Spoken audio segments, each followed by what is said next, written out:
Boa noite, de volta com câmera ligada depois de um bom tempo fora do ar. Estávamos preparando excelentes episódios para vocês. Agora temos várias novidades, novos estúdios, novos entrevistados, várias coisas boas estarão acontecendo aqui no Câmera Ligada toda semana aqui para você no nosso canal do YouTube. Então, não deixe de nos seguir. Podcast Câmera Ligada no YouTube. Acesse também as nossas redes sociais, Ademir Valentim, ali no Instagram, e o nosso WhatsApp, 61984613294, e participe. E hoje estamos recebendo aqui nos nossos estúdios Delúbio Soares, ele que é professor de matemática, foi um dos fundadores da CUT e do PT, enfrentou aí o processo da Lava Jato, vai estar batendo um papo aqui frente a frente comigo no Câmera Ligada, Delúbio Soares, batendo um papo, contando da sua história, falando todo o processo que ele enfrentou da Lava Jato, falando também da sua prisão, e agora pré-candidato a deputado federal pelo PT do estado de Goiás. Uma conversa muito boa, você vai poder participar com a gente, então já ativa aqui o sininho. Quem não está participando do canal, já se inscreve aqui no canal Câmera Ligada e vamos para esse grande bate-papo com Delúbio Soares, beleza? Aguardo vocês aqui, toda semana agora no Câmera Ligada, voltando agora com todo vapor, tá bom? Para que a gente possa ouvir os pré-candidatos, ouvir a nossa população, vamos ter vários entrevistados aqui, sempre um bom bate-papo para você. Frente a frente comigo no Câmera Ligada, Delúbio Soares. Vamos lá, aqui recebendo o nosso querido amigo Delúbio Soares. Obrigado, pré-candidato, né? Delúbio Soares, por estar aqui no nosso estúdio, fazendo essa primeira gravação de frente a frente comigo aqui. E eu queria começar perguntando, quem que é o Delúbio Soares? Primeiro, é um prazer muito grande estar com você e com o seu canal, que é muito importante discutir e apresentar proposta e atender à necessidade de conversar com todos aqueles que querem falar sobre a democracia, sobre o futuro do Brasil. É isso que eu estou aqui. Delúbio Soares, eu nasci em Buriti Alegre. Hoje eu sou um jovem de 70 anos. Dos 70 anos eu fiquei 40 na política nacional, dediquei à política nacional. E agora, os meus próximos 70 anos, eu quero dedicar à política de Goiás. Espero que Deus me dê esses 70 anos, mas se der mais um dia, eu estou feliz, já vivi muito, trabalhei bastante e sonho com aquilo que está no nosso manifesto do PT. Uma sociedade igualitária, uma sociedade onde a democracia seja um valor universal, e aqui no nosso país, onde a gente possa ter não ter explorado nem exploradores. Esse é o grande objetivo, respeito às pessoas, respeito às diferenças, liberdade para que os trabalhadores se organizem nas suas instituições, sindicato, associações, e que tenha respeito pelas pessoas, e tenha igualdade entre homens e mulheres, e a gente acaba com a homofobia, com o racismo. Espero que isso aconteça e luto por isso. Esse é Delúbio Soares. O senhor é professor? De matemática há muitos anos. É? Comecei a dar aula em 74. Aonde? Num colégio chamado Ateneu Dom Bosco, que era um convênio com o Estado, eu era professor substituto. Tinha um professor que era titular da pasta, era o dono da vaga, vamos chamar assim. Ele era professor, ele fazia universidade, estava com dificuldade, tinha que estudar mais. Me convidou para ir para o lugar dele. Aí fui. Aí no outro ano também, outro professor pediu para substituir. E fui trabalhei no Ateneu, depois no Bandeirante. Em Goiânia? Goiânia, sempre Goiânia. Depois fui trabalhar num colégio que era muito, muito importante naquela época, até hoje é importante, que é o Colégio Liceu de Goiânia. Era o colégio central, com o maior número de alunos, o maior número de professores. Foi lá que eu comecei minha vida sindical, mas a vida política eu comecei em 75, na luta pela anistia. O movimento de professores, nós tivemos muito destaque. Eu e outros companheiros, o Niso Prego, que era o presidente do CPG, Osmar Magalhães, que foi deputado, e depois foram formando novas lideranças. Sandra Cabral, professora Neide, professora Bia, que hoje é nossa deputada, a Ieda. várias lideranças, foi formado no movimento de professores. O movimento de professores nos ensinou muito. E tive bastante destaque numa luta que nós fizemos chamada aposentadoria aos 25 anos de trabalho para o magistério. Isso em que ano? Nos anos 79, ano 80, 81. Nós conseguimos aprovar em 81. Era o governo Figueiredo. Foi a primeira derrota que a ditadura teve no Congresso Nacional.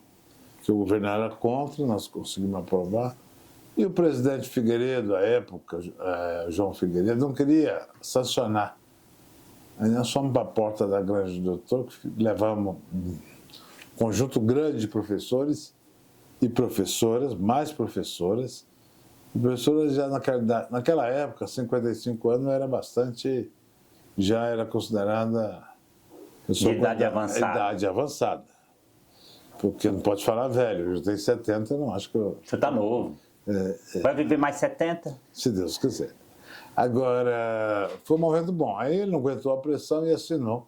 Olha só. Aí virou, depois estendeu, era só para os professores, porque naquela época, dava aula, era um problema grave. Porque o único instrumento de didática que a gente tinha era o pó de giz, era o giz. Muitos professores ficavam com a voz, dava calo vocal, muito forte. E era um desgaste muito grande, principalmente para as professoras do ensino, hoje chamado de ensino, educação infantil. Né? Infantil naquela época não é o infantil de hoje. O infantil até hoje é aquela que chamava jardim de infância. Mas o jardim de infância não tinha na escola pública, só tinha na escola privada. E o antigo primário, né? Uhum. E as crianças davam muito trabalho. O professor fica correndo atrás de criança, né? Que até hoje é assim na escola.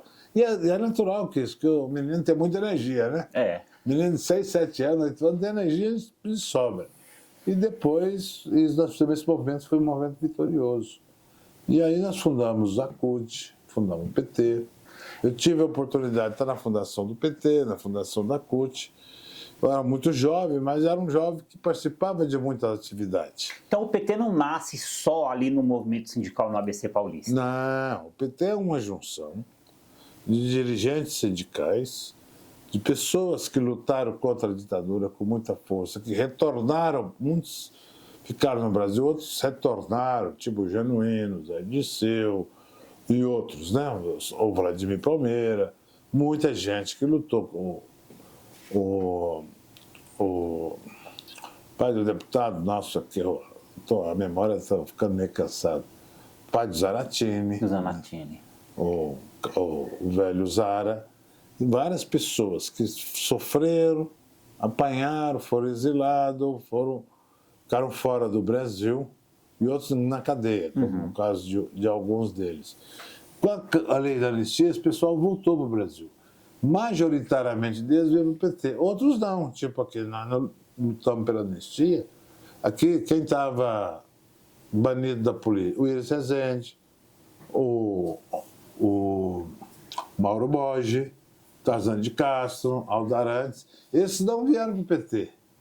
Esses vieram, o Aldo Arantes era do PCdoB, o PCdoB estava dentro do PMDB, que era proibido ter um partido comunista no Brasil. Ditadura então, militar, né? O Aldo, que era do PCdoB, e o Tarzan de Castro, que era vinculado ao PCB, ficou no MDB. Né? E foram pessoas daqui de Goiás mais famosas. Mas tinha outros, o Atos Pereira, o Hamilton Pereira, o Pinheiro Salles, o Atos Magno, voltaram e esses vieram para o PT. Então, o pessoal, o PT sindicalista, gente que fez luta social e luta política contra a ditadura,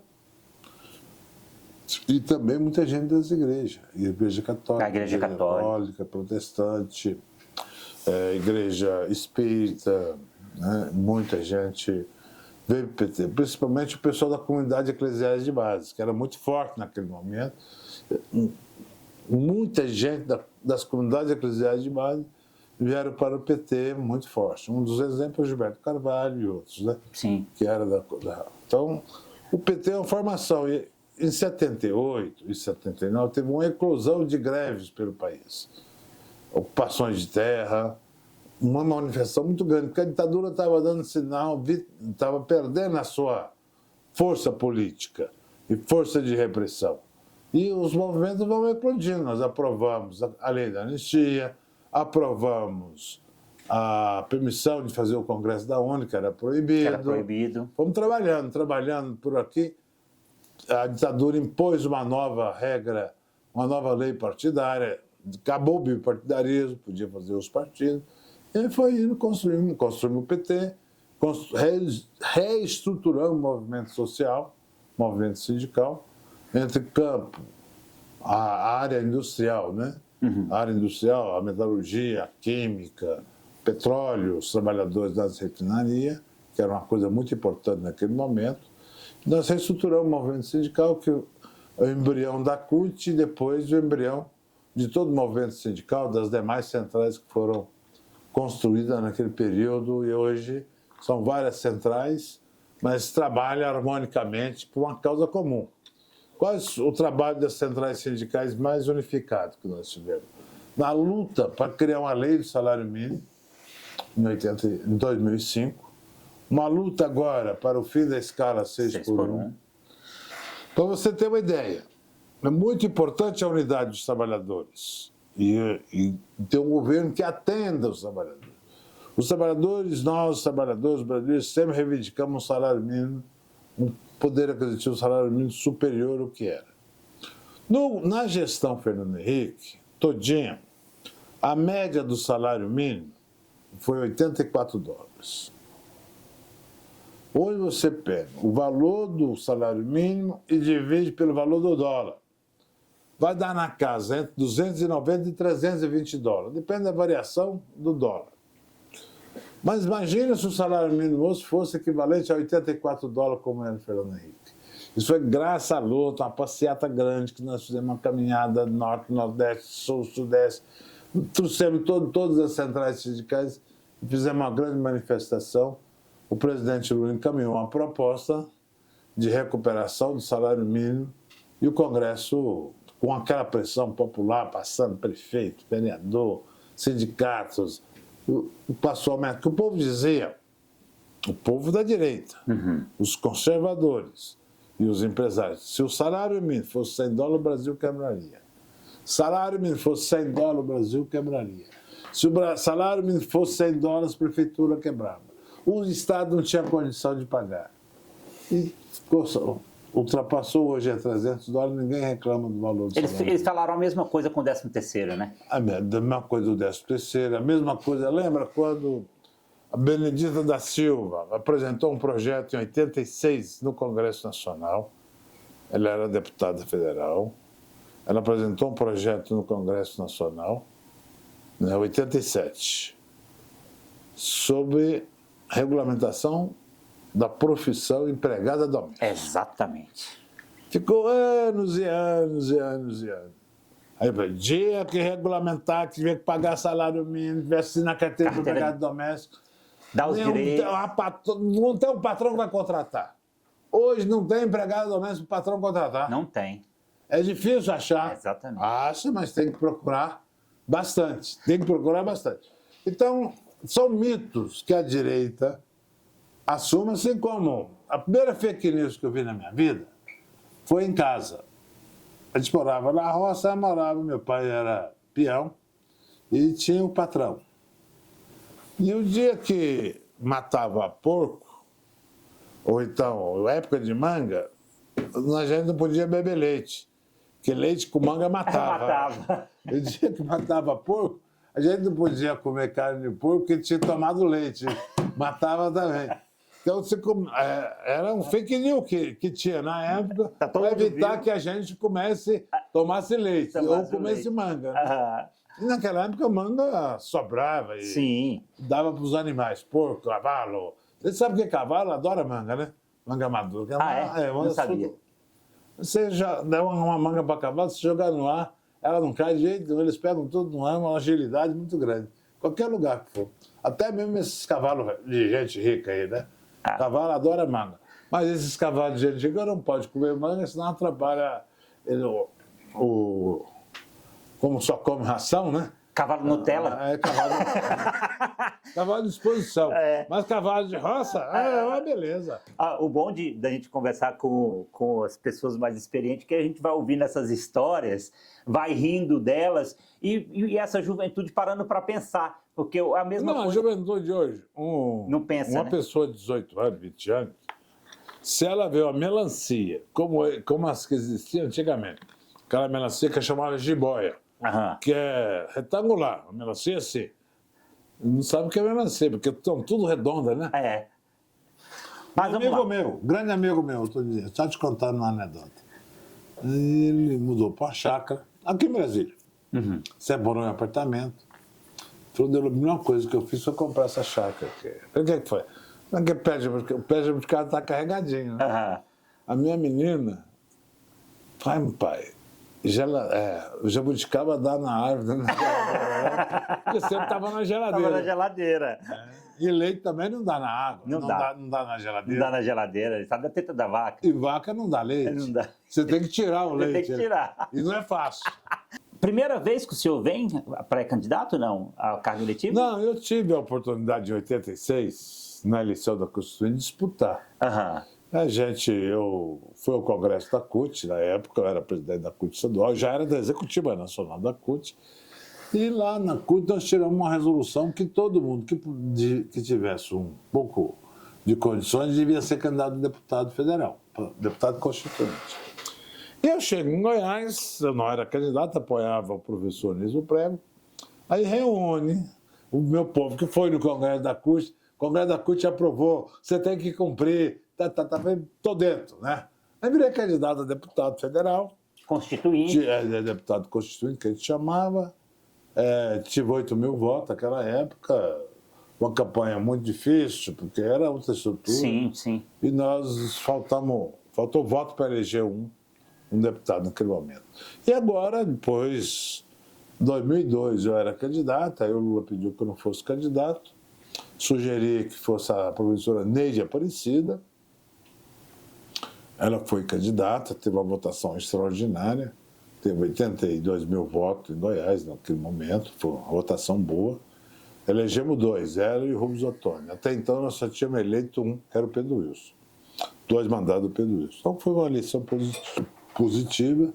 E agora eu relutei muito em ser candidato. Mas depois das condições, de tudo que passei, né, superando as questões que aconteceram comigo. Desses 40 anos da política nacional, eu tive, dos 40 anos da política nacional, eu tive 20 anos de sucesso, que foi até a eleição do presidente Lula. Depois, 20 anos com alguma dificuldade, vamos chamar assim. Foi enfrentar o mensalão, CPI, busca e apreensão em todos os lugares do Brasil, quebra de sigilo, Polícia Federal 93 vezes, né? E aí toda aquela confusão constituída pelo MP, pela imprensa, a parte significativa da imprensa, parte significativa dos conservadores, liderado pelo PSDB naquele momento, que era o partido de oposição. E aí sofremos todos nós, muita gente, né? Sim. O mensalão teve uma condenação na ação, virou uma ação penal, 2 ações penais, uma em Minas e a ação penal 470, que foi mais famosa. E ali prendeu julgou e condenou muita gente, né? E aí, quando o Supremo decide, não tem a quem recorrer, né? E aí nós tive dificuldade.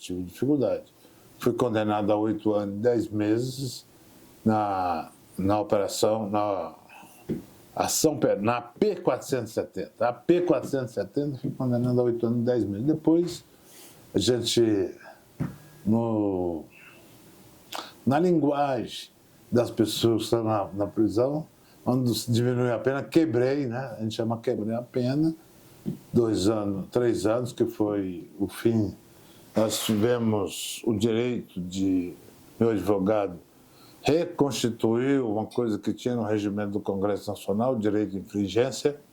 Quando você tem 1/3 dos votos de um colegiado, você tem direito à infringência.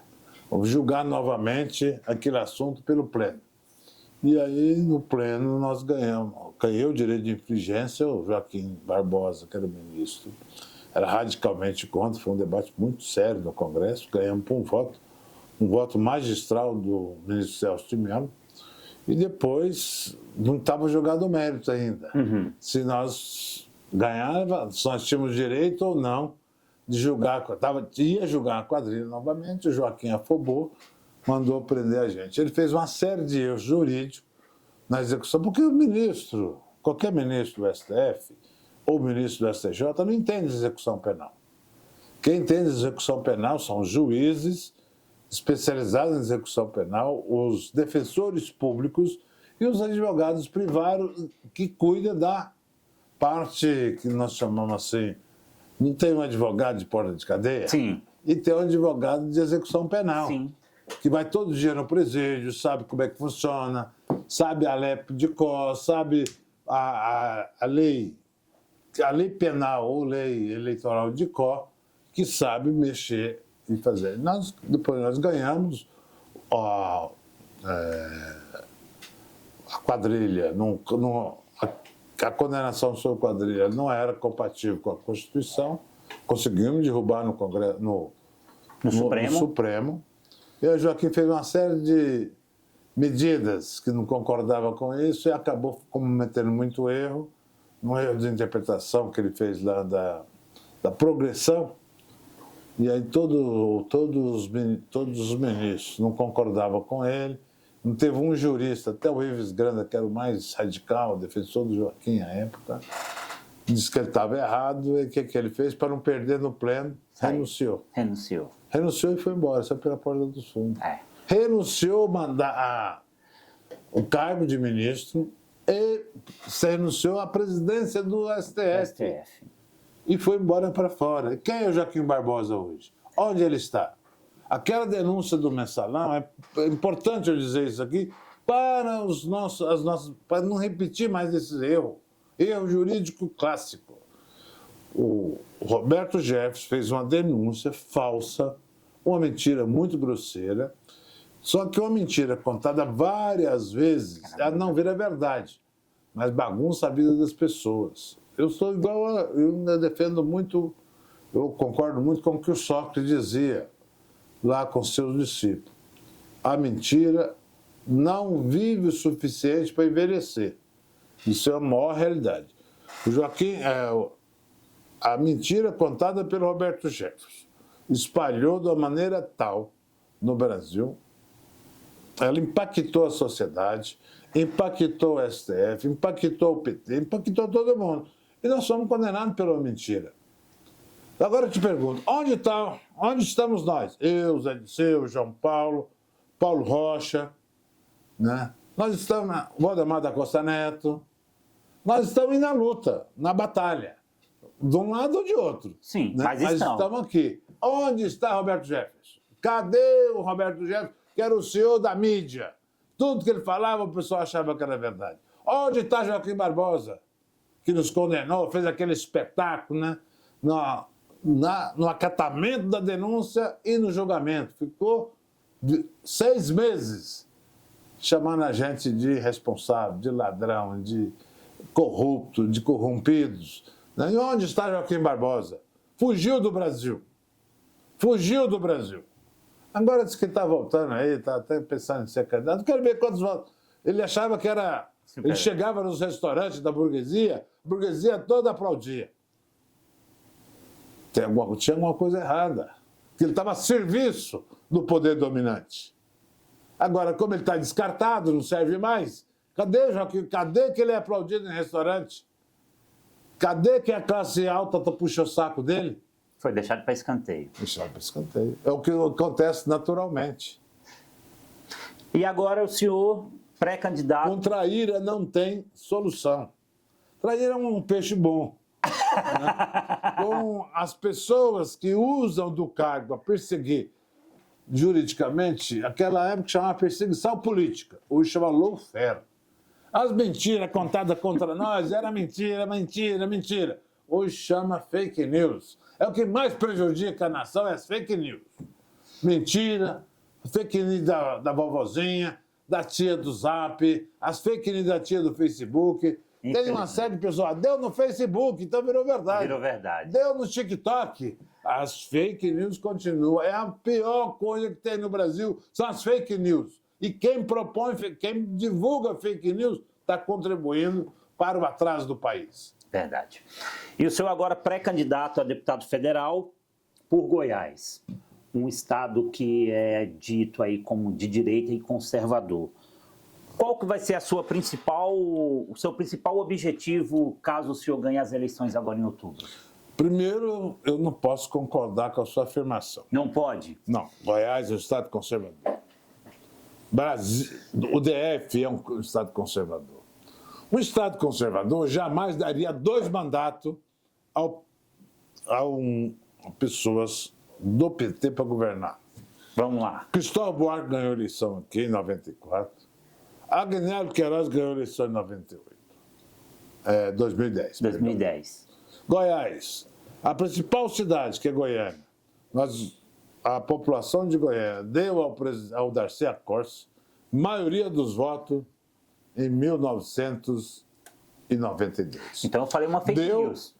Não é fake news, é um equívoco. É um equívoco. É diferente. 2000 deu a vitória em Goiânia ao Pedro Wilson. 2010 deu ao Paulo Garcia, filiado ao PT, dirigente do PT, uma eleição no primeiro turno em Goiânia. Olha só. O que aconteceu de lá para cá? Como houve uma perseguição à direção do PT, o que eles fizeram na Operação 470, no Mensalão?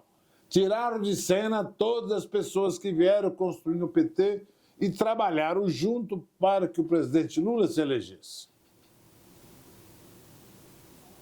O Zé Disseu, que era presidente do PT, Delúbio Soares, João Paulo Cunha, que era presidente da Câmara, professor Luizinho, que era líder do governo na Câmara, Paulo Rocha, que era líder do PT, Valdemar da Costa Neto, que era o principal aliado nosso, Bispo Rodrigo, que era da Igreja Universal, o Pedro Correia, o Pedro Henrique do PP e vários outros foram. Bispo Rodrigues, era do PL, né? Era do PL. Aí o que acontece? Por que eles fizeram isso? Para separar o PT e todo mundo que tivesse aliado ao PT devia ser punido. Então foi isso que aconteceu. Então o estado de Goiás é um estado que tem foi uma pressão, e o PT ficou o PT. O povo do PT, os seus principais dirigentes vão para a cadeia. E os aliados do PT vão também, quem vai aliar com o PT, caminha-se em outra direção. E eu quero dizer a você o seguinte, e a política, nós não podemos tratar a política com ódio, com rancor, com mágoa. Porque é o seguinte, a política, nós temos que tratar a política da seguinte maneira, eu penso assim, dessa experiência de uma pessoa de 70 anos. Nós temos que tratar a política. Você tem os seus aliados, os que caminham com você, os que concorrem com você e os seus adversários. Os seus aliados, todo mundo sabe, você vai disputar uma eleição, aqueles que estão te apoiando. Os concorrentes, aqueles que disputam o mesmo cargo. Os concorrentes é igual quando a gente vai fazer vestibular. Eu fui professor de curso e fui aluno, e fiz vestibular, você deve ter feito também. Quando você está na sala do vestibular, está todo mundo concorrendo, você não sabe qual é o curso, quando é geral, mas está todo mundo concorrendo. O que você tem que fazer? A prova é melhor do que ele, você passar. É isso que você tem que fazer. E todos querem fazer a melhor prova. Então, isso é a concorrência. E você tem os adversários. É assim. Inimigo da política jamais, é uma bobagem. Porque, veja bem, um exemplo do Brasil. Eu quero dar esse exemplo muito claro aqui para o seu canal. Em 2006, o Lula foi para a reeleição. O principal adversário do presidente Lula era o Geraldo Alckmin, que falou tudo quanto é coisa contra o presidente Lula. O principal aliado do presidente Lula, fora do PT, chamava-se Valdemar Costa Neto, presidente do PL. Aí o que aconteceu? Fizeram assim. O Valdemar foi para um caminho do PL, hoje é o condutor do principal partido de oposição ao governo. E o candidato Alckmin fez tudo naquela época.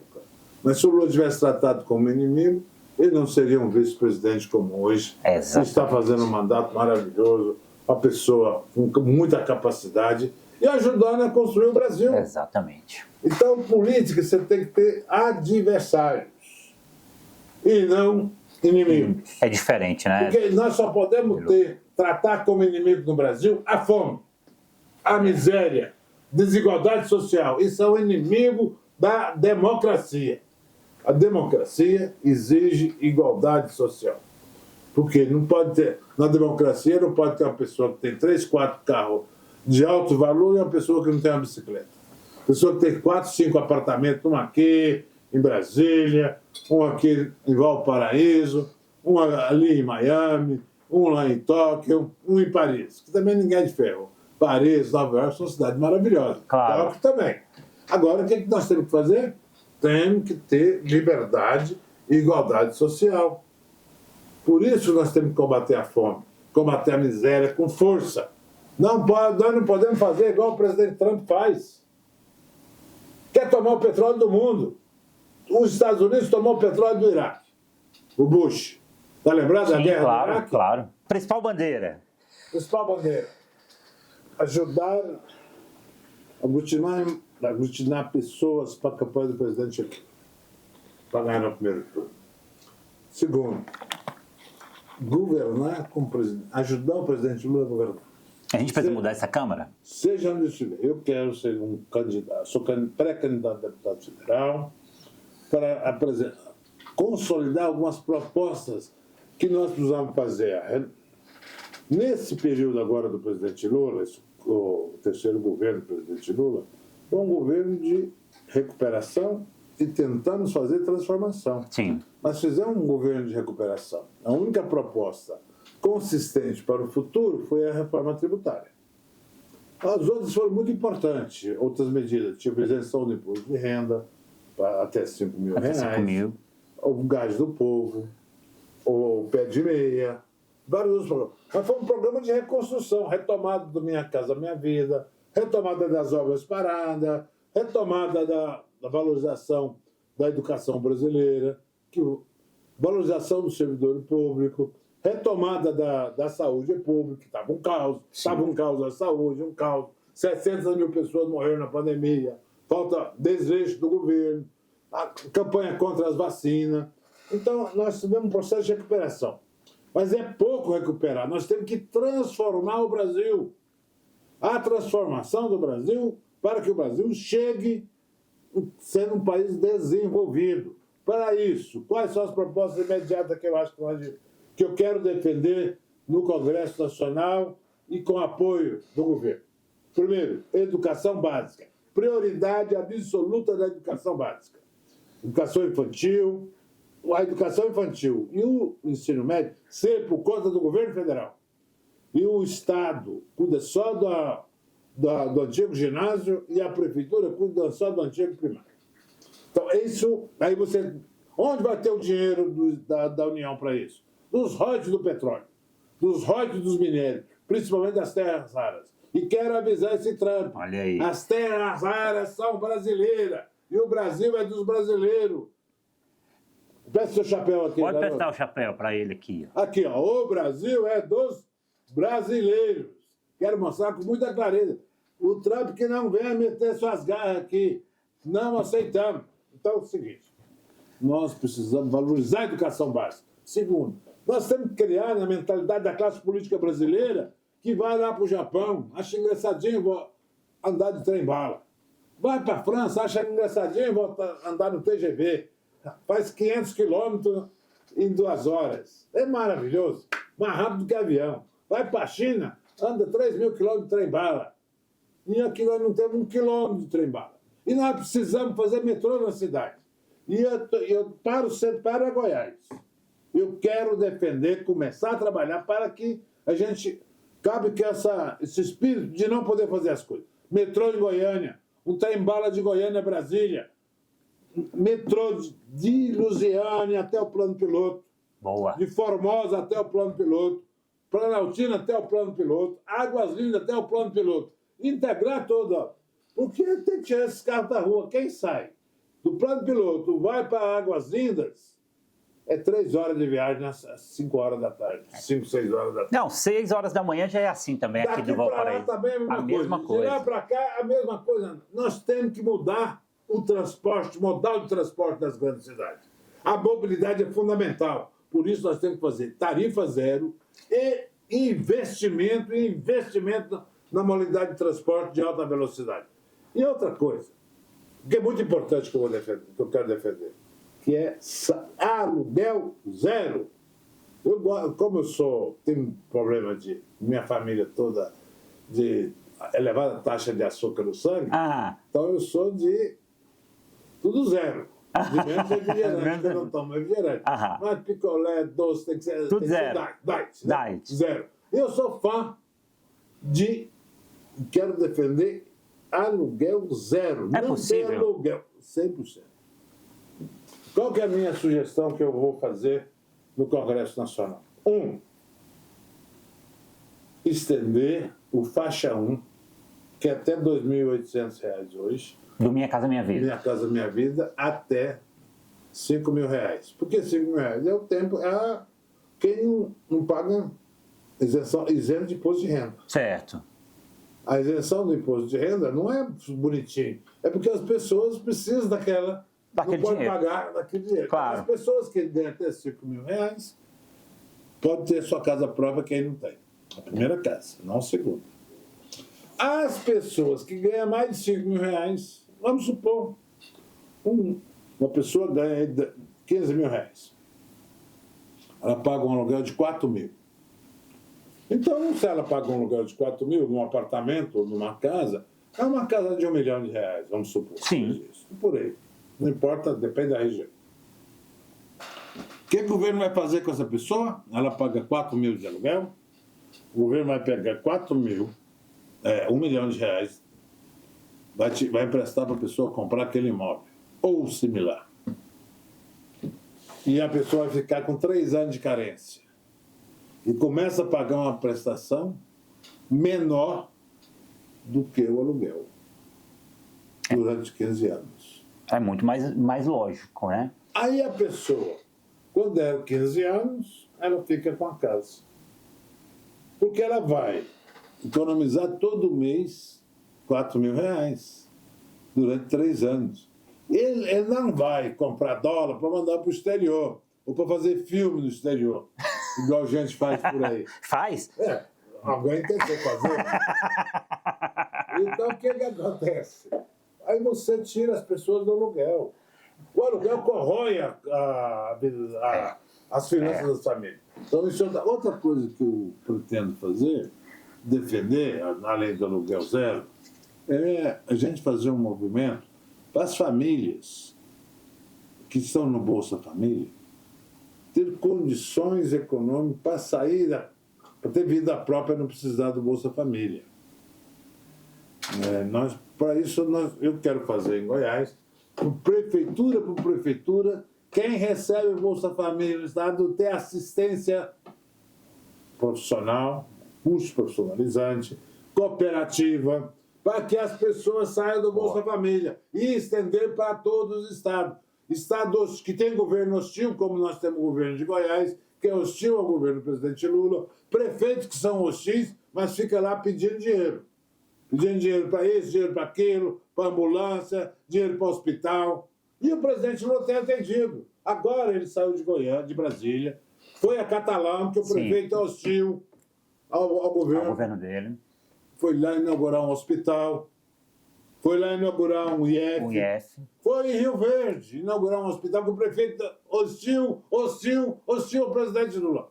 Mas o presidente Lula falou, chega de hostilidade, o povo merece esse hospital. Vou bancar esse hospital, 40 milhões para sustentar o hospital municipal de Rio Verde. Gerência tudo da prefeitura. Então é importante que o governo federal, as pessoas, o governo federal, ele tem que olhar pelos filhos do Brasil. São mais de 200 e tantos milhões de brasileiros. Não importa quem é o prefeito, quem é o governador. O governador quer ser hostil, que seja hostil, mas cuide dos interesses do povo. É isso que nós temos que fazer. Para chegar em 2030, não ter no máximo 5 milhões de pessoas no Bolsa Família. Ter no máximo 5 milhões de pessoas precisando do gás do povo. Nós temos que produzir. As pessoas têm que produzir. Né? Uma mulher que está em casa, é cadeirante, está no Bolsa Família, ela pode fazer um bordado, pode fazer um artesanato. Você criar uma cooperativa de distribuição daquele artesanato, vende para o mundo inteiro. Hoje, qualquer produto que você faz, você vende. Qualquer produto que você faz. Qualquer alimento que você planta na sua... E o brasileiro é bom nisso, né? Bom, o brasileiro é criativo. Sim. Qual a mensagem que o senhor deixa para o cidadão goiano nesse início de pré-campanha? A mensagem que eu quero dizer a todos meus conterrâneos de Goiás, um filho de Buriti Alegre, que nasceu em casa de pau a pique, é a esperança num país melhor. E um país melhor só vamos fazer com união. Nós temos que pacificar o Brasil. A pior coisa do mundo é fake news, como eu já disse. Mas nós temos que pacificar o Brasil, todo mundo caminhar na mesma direção, para que o Brasil saia de um país em desenvolvimento para um país desenvolvido. Todo mundo quer que todas as casas tenham um jardim, que não precisa muro nas casas, que a gente possa sair 1h da manhã, 2h da manhã, e ficar com medo de ser assaltado, quebrar o vidro do teu carro, né? Levar o celular. Roubar o celular. Então nós queremos um país de paz. Para isso nós temos que ter unidade política. Né? Parar com essa hostilidade política. Muita gente quer transformar adversários políticos em inimigos. Não existe isso. Isso é uma bobagem muito grande. Repito o que os antigos diziam lá atrás, que só existe um mal no mundo, a ignorância. Exatamente. E só existe um bem no mundo, o saber. E o governo dos miolos de pote. Que o miolo de pote era o chefão, e a família, e os seus descendentes. E os outros é miolo de cabaça. Né? Esses generais, esses ministros. Era de cabaça, né? Porque o pote é grandão, cabaça sabe o que é? Sei. Né? Então, aquele miolo de cabaça que não chega nem a pote. Nem a pote. Então, assim, nós não devemos ser influenciados por essas pessoas, nós devemos trabalhar para que o Brasil caminhe na direção do progresso. Né? Por isso eu defendo o lema da ordem e progresso. Ordem quer dizer orar, se saber chegar na hora certa, cumprir seus compromissos, trabalhar direitinho, produzir mais para o país, seja na agricultura, seja na indústria, seja no comércio, seja nas artes. Nós temos que valorizar as nossas artes, preservar o nosso bioma. Então, o recado que eu deixo aos goianos: vamos junto, porque junto podemos vencer, construir um país sem fome, um país soberano e construir um país solidário. A solidariedade é muito importante. Mas vamos junto. Essa é a mensagem que eu deixo aos goianos. Em uma palavra, futuro. Muito promissor. Motivação. Total. Queria agradecer a sua participação aqui com a gente aqui no Frente a Frente. Quero trazer o senhor aqui outras vezes como candidato a deputado federal. Sei do seu trabalho, do seu legado, respeito muito isso, admiro muito o senhor. A gente não deseja sorte, porque a gente tem trabalho. Então, que Deus lhe abençoe, que seja vitorioso aí nessa sua trajetória. Convite feito, convite aceito. Olha aí, isso que é bom. Pessoal, estamos encerrando aqui o Frente a Frente com o Delúbio Soares, pré-candidato a deputado federal. Obrigado mais uma vez. Muito obrigado e até a próxima. Até a próxima.